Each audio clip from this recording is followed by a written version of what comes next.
Hello everyone, आज हम करने वाले हैं ऑब्जेक्टिव 1 का क्वेश्चन नंबर 13।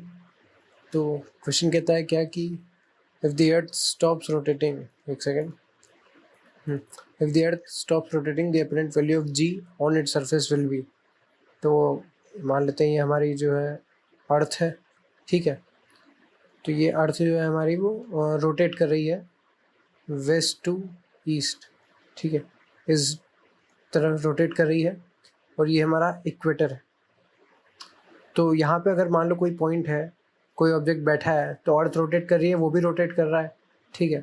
और हम जानते हैं क्या कि अगर कोई भी ऑब्जेक्ट यहाँ पर है सपोज, तो उस पर सेंटर की तरफ जो है एक फोर्स लग रहा होगा mg, ऑलराइट, सेंटर की तरफ एक फोर्स लग रहा होगा mg, और अर्थ सरफेस से अपोजिट ऊपर की तरफ इस mg की अपोजिट नॉर्मलाइजेशन फोर्स लग रहा होगा जो कि अर्थ की सरफेस लगा रही होगी उस पर, ठीक है।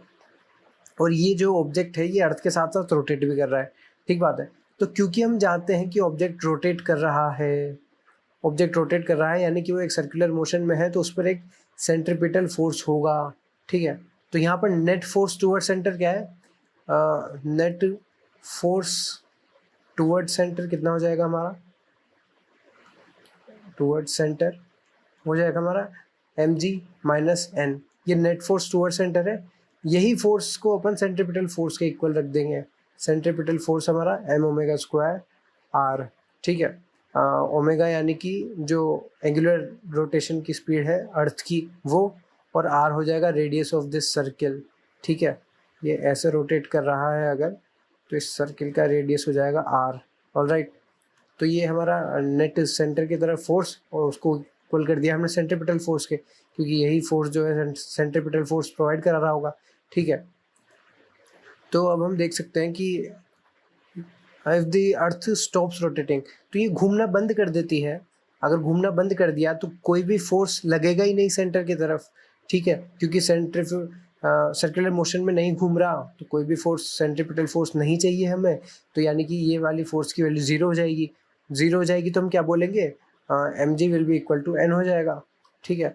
तो इस केस में हमारा जो है क्या बोला इसने, अपरेंट वैल्यू ऑफ जी, इस केस में जी कितना है, अगर घूमना बंद कर दिया तो जी की वैल्यू जी है इसमें, ठीक है। और यहाँ पे अगर हम निकालेंगे एन, तो एन कितना आएगा, M G minus M omega square R.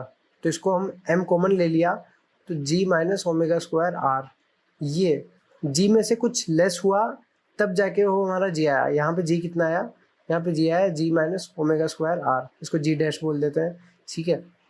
तो अगर घूमना बंद कर दिया तो जी डैश की वैल्यू सिर्फ जी के बराबर है, जी डैश यानी जी अपरेंट।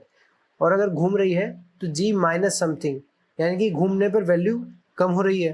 तो अगर घूमना रुक गया तो वैल्यू बढ़ गई, ठीक है।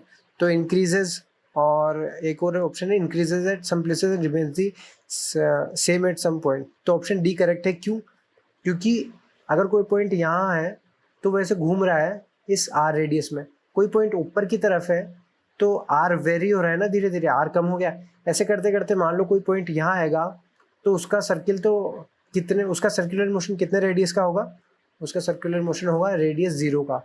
यानी कि ऑलरेडी जब अर्थ पहले घूम रही थी तो वो पॉइंट नहीं घूम रहा था, तो वहाँ पे ऑलरेडी जो है N equal to M G था, क्योंकि वहाँ पे कोई सेंट्रीपिटल फोर्स नहीं लग रहा था। और जब अर्थ ने घूमना बंद कर दिया तब भी वहाँ पे कंडीशन सेम रही, तो वहाँ पे जी पहले भी इतना ही था, बाद में भी इतना ही है।